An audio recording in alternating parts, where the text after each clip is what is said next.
여호와께서 모세에게 말씀하여 이르시되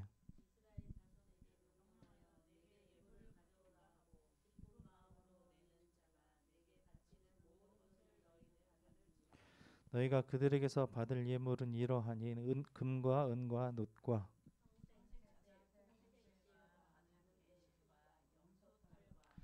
붉은 물 들인 순양의 가죽과 해달의 가죽과 조각목과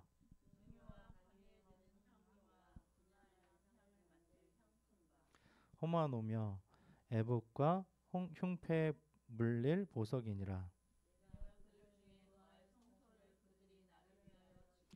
물은 내가 네게 보이는 모양대로 장막을 짓고 기구들도 그 모양을 따라 지을지니라.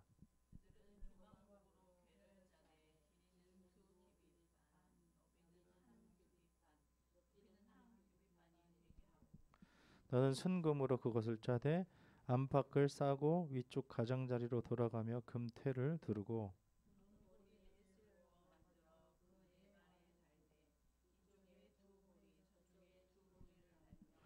조각목으로 채를 만들어 금으로 싸고 채를 궤의 고리에 꿰인 대로 두고 빼내지 말지며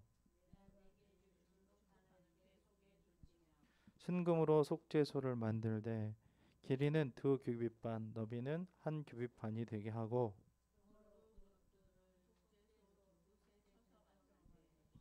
한 그룹은 이 끝에서 또 한 그룹은 저 끝에서 곧 속죄소 두 끝에 속죄소와 한 덩이로 연결할지며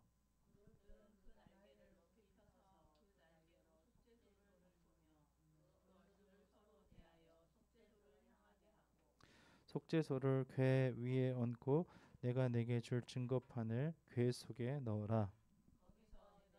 너와 만나고 속죄소 위 곧 증거궤에 있는 두 그룹 사이에서 내가 이스라엘 자손을 위하여 내게 명령할 모든 일을 내게 이루리라.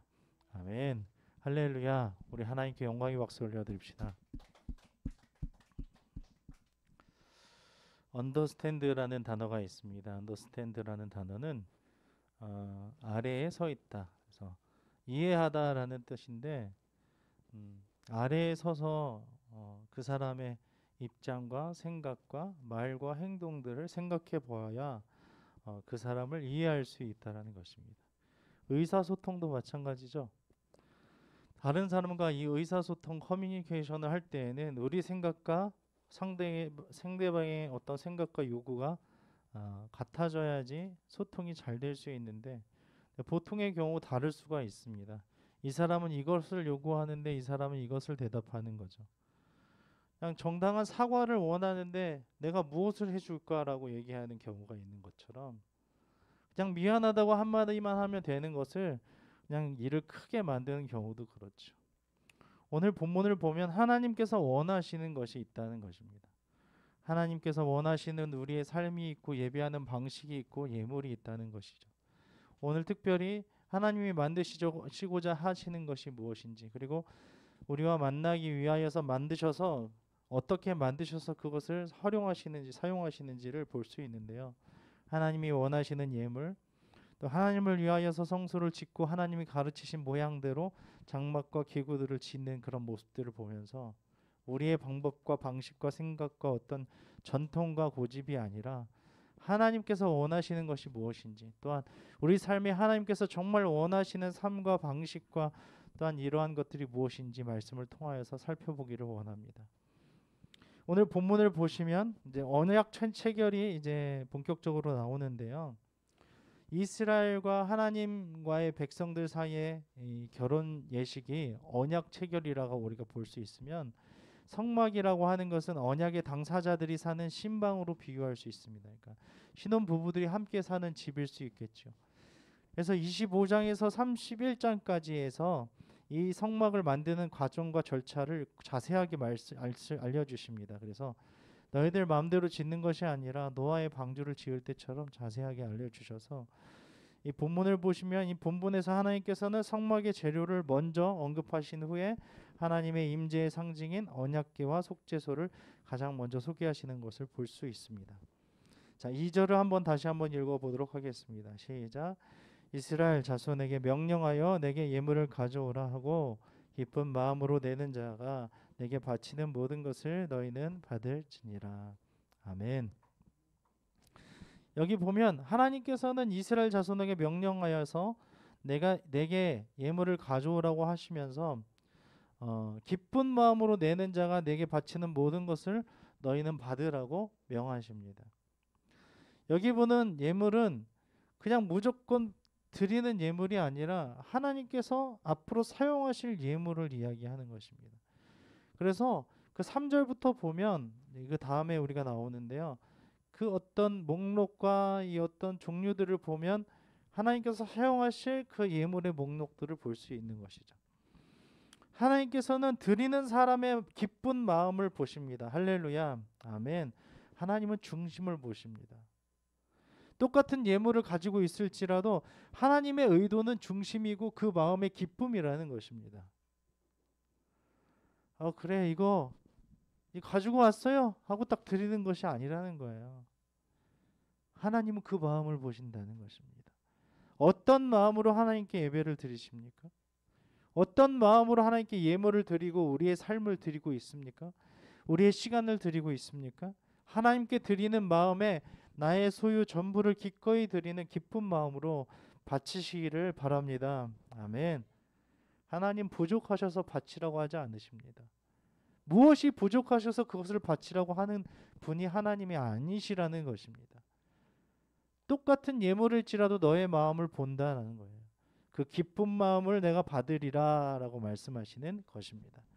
3절부터 7절을 다시 한번 읽어보겠습니다. 너희가 그들에게서 받을 예물은 이러하니 금과 은과 놋과 청색, 자색, 홍색 실과 가는 배, 실과 염소 털과 붉은 물 들인 순양의 가죽과 해달의 가죽과 조각목과 등유와 관유에 드는 향료와 분향할 향을 만들 향품과 혼마노며 예복과 흉패에 물릴 보석이니라. 아멘. 이러한 것들을 바치라고 하나님께서 말씀하십니다. 이것이 그 당시에는 굉장히 귀했어요. 한 가지를 보면 우리가 5절 보면은 해달의 가죽 이런 것들이 있잖아요. 금은 놋 이런 것도 귀하지만 홍해에 많이 서식하는 큰 몸집의 바다소로 추적되는데요. 해달이라고 우리가 아는 것과 같은 것일 수도 있고 아닐 수도 있어요.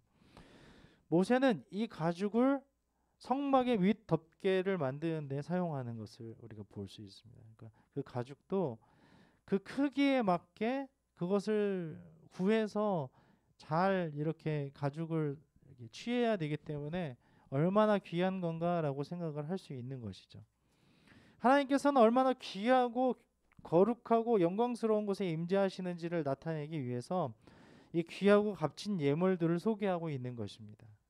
이러한 것들로 내가 거할 것들을 그리고 내가 너희를 만날 그 장소를 만들 거야 라고 말씀하시는 거예요.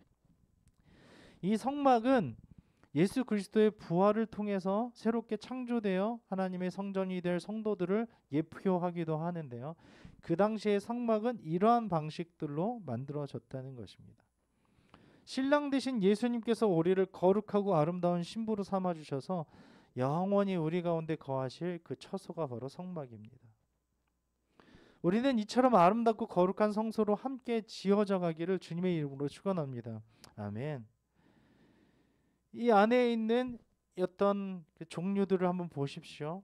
금과 은과 놋과 청색 자실, 홍색 실과 자색 홍색 실과 가는 배실, 염소 털, 붉은 물들인 순양의 가죽, 해달의 가죽, 조각목, 등유, 관유에 드는 향료, 분향할 향을 만들 향품, 호마노 보석이죠. 예. 그리고 에봇과 흉패에 물릴 보석 이런 것들을 바치라고 말씀하시는 거예요. 그냥 예물을 드린다면 돈만 드리는 것이 아니라 이러한 세세한 것들을 하나님께서는 준비해서 바치라고 말씀하시는 것입니다. 왜 이렇게 하시는 것이죠? 성소를 만들기 위해서.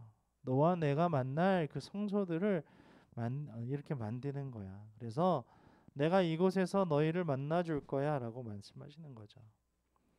8절 9절을 함께 읽겠습니다.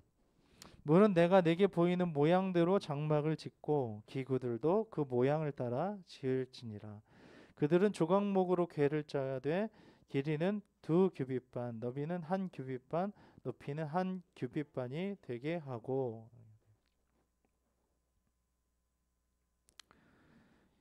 8절 9절 보시면 여호와의 성소를 여호와께서 가르치신 대로 만들라고 하십니다. 그러니까 하나님의 말씀과 방식대로 만드는 거예요. 마치 노아의 방주를 짓는 것과 같이 여호와께서 거하실 곳은 사람의 지혜가 아니라 하나님의 계시로 만들어집니다. 딱 생각하면 크고 웅장하게 만들면 얼마나 좋을까라고 생각할 수도 있겠지만 하나님께서는 이렇게 만들려고 하시는 거예요. 우리 모두는 하나님의 말씀을 따라서 하나님의 지혜로 세워져 가는 사람들입니다. 할렐루야. 아멘. 하나님의 말씀이 어떤 것보다 우선되며 높아지기를 바랍니다. 내 생각에는 이렇게 하는 게 더 좋겠어가 아니라 하나님 말씀을 따라서 우리가 살 때에는 이렇게 살아가야 합니다라고 우리가 사는 것이지요. 이해가 안 돼. 왜 이거를 이렇게 만드는 거지? 이 장막을 왜 이것들을 기구들을 이렇게 짓는 것이지? 라고 생각하는 것이 아니라 하나님께서 이렇게 말씀하셨어. 왜 우리가 100년 동안 노아의 방주를 짓지요? 하나님께서 지으라고 하셨어. 왜 이렇게 웅장하게 지어야만 합니까? 하나님께서 이렇게 다 준비하라고 하셨어. 성막은 왜 이렇게 만들어야 되죠? 조각목으로 궤를 왜 짜야 되죠? 길이는 왜 2규빗반, 너비는 1규빗반, 높이는 1규빗반이 되게 하는 이유는 무엇입니까? 하나님께서 그렇게 말씀하셨기 때문에 그렇단다. 하나님이 이유이고 하나님이 설계자이시고 하나님께서 우리에게 말씀하신 대로 살아가는 것이 우리의 이유이며 목적이기 때문에 그렇습니다. 할렐루야. 아멘. 우리의 모든 라이프 스타일이 이렇게 심플되기를 원합니다. 그럴 때에 하나님이 거하실 그 처소대로, 그 성소대로 우리가 함께 거하는 그런 은혜를 누릴 줄 믿습니다. 아멘. 10절에서 16절을 함께 읽겠습니다. 그들은 조각목으로 궤를 짜고 길이는 2규빗반, 너비는 1규빗반, 높이는 1규빗반이 되게 하고 너는 순금으로 그것을 싸되 그 안팎을 싸고 이쪽 가장자리로 돌아가며 금태를 두르고 금고리 넷을 부어 만들어 그 네 발에 달되 이쪽에 2고리 저쪽에 2고리를 달며 조각목으로 채를 만들어 금으로 싸고 그 채를 궤 양쪽 고리에 꿰어서 궤를 매게 하며 채를 궤의 고리에 꿰인 대로 두고 빼내지 말지며 내가 내게 줄 증거판을 궤 속에 둘지며. 아멘. 하나님께서는 십계명 그 두 돌판을 기록한 그것을 담아둘 언약궤를 만드는 방법을 세세하게 말씀해 주십니다. 우리가 이렇게 보면은 이 두 그 막대기로 되어 있는데 그거를 이렇게 상자로 이렇게 되어 있고 그 위에는 천사 둘이 이렇게 되어 있는 금으로 된 언약궤를 그림에서 많이 보셨을 것입니다. 그런 걸 지금 만드는 거예요. 그런데 상세하게 지금 만드시는 거죠. 이렇게 저렇게 금태를 위쪽 가장자리로 돌아가면서 이렇게 두르라. 순금으로 그것을 싸라. 그 안팎을 싸고 위쪽 가장자리 그리고 금고리 넷을 부어 만들어 그 네 발을 달아라. 그래서 두 쪽 고리는 이쪽, 두 쪽 고리는 이쪽에 달아라. 그렇죠? 조각목으로 채를 만들어 금으로 싸라. 이런 식으로 자세하게 방법을 만드는 방법을 알려주십니다. 이 언약궤는요 하나님의 통치와 임재를 상징하는 것입니다. 하나님께서 함께 계신다는 거예요. 너희를 통치하신다는 거예요. 주권이 하나님께 있다라는 거죠. 내가 말한 이 십계명의 두 돌판을 거기에다가 이렇게 보관하는 이유는 내가 너에게 말한 이 말을 기억하라는 거예요. 그리고 내가 너와 함께 있어. 너희를 통치하고 있어라고 말씀하시는 거예요. 그 언약궤 자체가 중요한 것이 아니라 하나님께서 어떠한 일을 행하셨는지 그리고 그것을 통해서 우리가 무엇을 기억해야 하는지가 중요하다는 것입니다.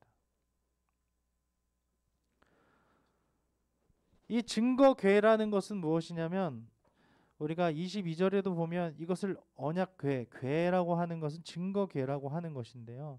법궤라고도 하고 언약궤라고도 하는 이 하나님의 임재를 상징하는 이동용 성소입니다. 그래서 작은 성전이라고도 불리기도 하는데요. 이 속에는 하나님의 사역을, 하나님의 역사를, 하나님께서 하신 일들을 기억나게 하는 세 가지 중요한 거룩한 물건들이 들어있어요. 그래서 그게 바로 한 가지가 십계명의 두 돌판, 그리고 두 번째는 만나를 담는 항아리, 2리터짜리라고 했죠. 그리고 세 번째는 아론의 쌍난 지팡이가 보관되어 있습니다. 그래서 이것을 보면서 하나님께서 너희를 어떻게 인도하셨는지, 너희에게 어떠한 말씀을 하고 계시는지, 지금도 어떻게 너희를 인도하시는지를 기억하라는 거예요. 너희와 함께 있다. 그래서 이스라엘 백성, 이 자손들에게는 이 언약궤가, 이 증거궤가, 법궤가 굉장히 큰 의미였어요. 하나님이 우리와 함께 계신다.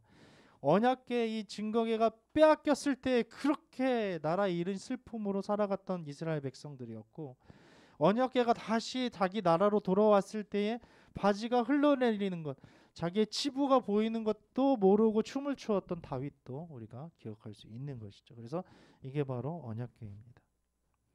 우리도 항상 우리 안에 하나님의 말씀을 담고 살기를 바랍니다. 할렐루야.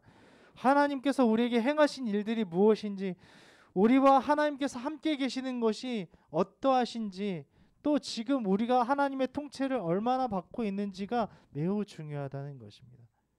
눈에 보이지는 않지만 예전에 그 인디아나 존스나 이런 사람들 보면은 영화에서 재미로 만들었지만 그런 것들을 찾아다니지 않습니까? 그걸 가져야지만 내가 뭘 할 수 있어라는 마음을 갖고 있기 때문에. 그런데 그 언약궤는, 정말 중요한 언약궤는 우리 마음 가운데 있는 것입니다. 우리 가운데 있는 줄 믿습니다. 하나님이 우리와 함께 계시고 우리는 하나님의 통치를 받고 있고 하나님의 임재를 항상 경험하며 하나님의 말씀대로 살아가는 우리 모두가 언약궤를, 법궤를, 이 증거궤를 소유한 사람들일 줄 믿습니다. 아멘. 이것을 가지고 우리가 살아가고 단 우리 자손들에게 그것을 물려주는 것, 그것이 가장 큰 자산이며 또한 보물입니다. 17절에서 22절을 함께 읽겠습니다. 순금으로 속죄소를 만들되 길이는 2규빗반, 너비는 1규빗반이 되게 하고 금으로 그룹들을 속죄소 두 끝에 쳐서 만들되 한 그룹은 이 끝에서 또 한 그룹은 저 끝에서 저 끝에 곧 속죄소 두 끝에 속죄소와 한 덩이로 연결할지며 그룹들은 그 날개를 높이 펴서 그 날개로 속죄소를 덮으며 그 얼굴을 서로 대하여 속죄소를 향하게 하고 속죄소를 그 궤에 얹고 내가 내게 줄 증거판을 그의 속에 거느라. 거기서 내가 너와 만나고 속죄소 위 곧 증거궤 위에 있는 두 그룹 사이에서 내가 이스라엘 자손을 위하여 내게 명령할 모든 일을 내게 이르리라. 아멘. 속죄소는 법궤의 뚜껑입니다. 뚜껑. 그래서 하나님께서 그곳에서 모세를 만나서 이스라엘 백성에게 전할 말씀을 주시겠다고 말씀하시는 것입니다. 오늘날 우리는 예수 그리스도를 통해서 직접 하나님 아버지께 기도할 수 있고 말씀으로 하나님의 음성을 들으며 만날 수 있습니다. 예전에 구약 시대에는 어떤 제사를 통해서 하나님께 나아갔고 그 다음에 그 제물이 없이는, 그러니까 그 제물을 통해서 우리의 모든 죄가 그곳에 전가되어서 그 제물이 죽는 거죠. 죄의 삭은 사망입니다.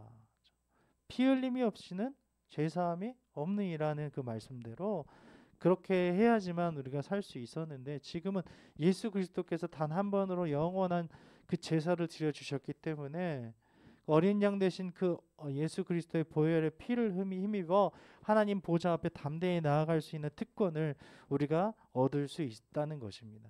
그래서 우리는 예수 그리스도를 통해서 직접 하나님께 나아갈 수 있고 기도할 수 있고 말씀으로 하나님 음성을 들으며 만날 수 있는 이 특권을 풍성히 누리며 살아갈 수 있다는 것입니다. 모세를 한번 만나는데도 이렇게 어렵고 힘들고 그리고 까다로운 이 절차들을 통해서 이 만들 때 얼마나 힘들게 만들었겠습니까? 하루 이틀 걸렸겠습니까? 이것을 이러한 특권을 우리가 누릴 수 있는 것이 놀라운 하나님의 복인 줄 믿습니다. 먼데 행복이 있는 것이 아닙니다. 가장 가까운 데 있는데도 누리지 못하는 것이죠. 예를 들어 우리가 마시는 물, 우리가 누리는 공기, 우리가 사랑하는 사람들 모두 다 우리가 누릴 수 있는 행복입니다. 그 중에 가장 큰 행복은 하나님이 우리와 함께 계시다는 사실입니다. 이전에도 계셨고 지금도 계시고 앞으로도 영원히 계시는 그 하나님께서 우리를 사랑하고 계신다는 사실, 우리에게 생명을 주신다는 것, 또 우리를 구원하셔서 예수 그리스도의 보혈로 하나님 나라에 영원히 살게 하신다는 사실입니다. 이것이 행복된 사실이 아니고 무엇이겠습니까? 이 놀라운 특권을 오늘 이 순간 내일 풍성히 누리며 사시기를 우리 주님의 이름으로 축원합니다. 그것을 보면서 우리 자녀들이 살 것입니다. 어머와 아빠 그 마음 가운데는 정말 언약궤가 있어. 하나님께서 통치하셔. 하나님의 임재가 가득해. 하나님의 말씀으로 살아가기 때문에 다른 곳으로 치우치지 않고 하나님 말씀대로 살아가시는 분들이야라고 고백하는, 그리고 하나님 나라로 이끄는 우리 모두가 되어서 잘하였다 내 아들아 내 딸아 칭찬받는 하나님의 귀한 자녀들 다 되시기를 우리 주님의 이름으로 축원합니다. 아멘.